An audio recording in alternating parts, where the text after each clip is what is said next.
Téménéo, bonjour. Donc nous sommes sur le site du Crassier Rive Gauche et donc aujourd'hui c'est une journée porte ouverte pour expliquer comment s'est passée la dépollution du Crassier. Comment s'est passée la visite?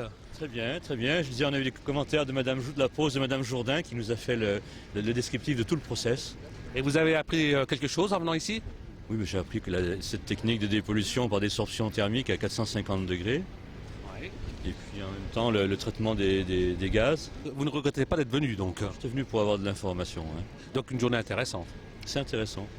Je trouvais aussi que c'était intéressant de savoir qu'est-ce qui s'était passé et aussi de savoir comment il dépollue. Ah vas-y, explique-moi. Il passe la terre dans un four qui chauffe entre 450 et 500 degrés. Ensuite, la terre, il la refroidissent et toute la pollution est en gaz. Ça passe dans un autre four qui chauffe jusqu'à 1000 degrés. Ensuite, ça passe dans un refroidisseur qui refroidit à 200 degrés d'un coup. L'eau, elle se fait mouiller pour qu'elle soit moins chaude. Et puis voilà. La dépollution d'un crassier, comment ça marche? Eh bien là, nous avons le crassier. Ce crassier est donc pollué.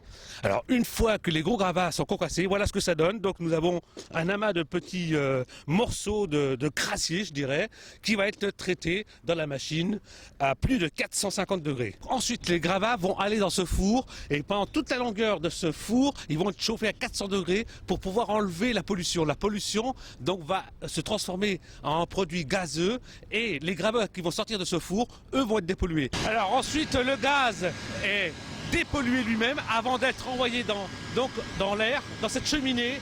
L'air qui va sortir, le gaz qui va sortir de cette cheminée et donc le gaz dépollué. La pollution, elle a été complètement détruite. Alors une fois dépollué, donc nous avons ce type de gravat qui va servir à des remblais pour les routes, les autoroutes. Et bien sûr, le plus important, c'est que le site complet va être dépollué. À quoi va-t-il servir après ? Je crois qu'il peut ne servir qu'à l'industrie et dans le plan local d'urbanisme que l'on a en discussion à Neuve-Maisons et à Messin d'ailleurs d'une manière conjointe avec le maire de Messin.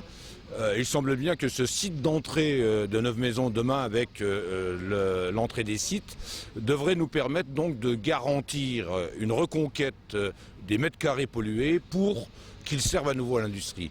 C'est un enjeu nouveau. Il est maintenant clair que nous avons gagné la reconversion sur le secteur de Neuve-Maisons et que nous en sommes maintenant à équilibrer dans la deuxième couronne de Nancy l'idée que l'industrie a une place pour permettre à la Meurthe-et-Moselle de garder une place économique importante. L'industrie, c'est ce que l'on démultiplie par 3 ou 4 emplois, c'est-à-dire un emploi industriel se démultiplie toujours.